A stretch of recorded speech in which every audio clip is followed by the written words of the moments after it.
One आहार महोत्सव हा या ठिकाणी आज साजरा होतो आहे आणि ह्या महोत्सवाला सारस्वत बँकेतर्फे आम्ही प्रोत्साहन मिळण्यासाठी म्हणून थोडंसं मदत केलेली आहे. आपल्याला माहिती आहे की सारस्वत बँक ही आज कोऑपरेटिव्ह सेक्टरमध्ये क्रमांक 1ची बँक आहे आणि त्यामुळे बँकेवर जबाबदारी पण आहे की चांगल्या कामाच्या मागे बँकेने उभं राहावं.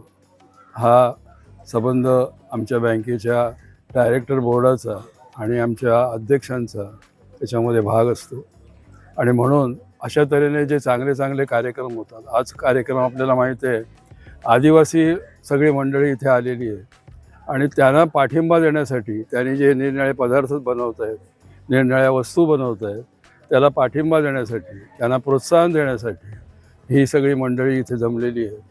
आणि अशा वेळी सारस्वत बँकेने मागे राहून चालणार नाही आणि म्हणून सारस्वत बँक ही या संस्थांच्या मागे उभी राहिलेली आहे.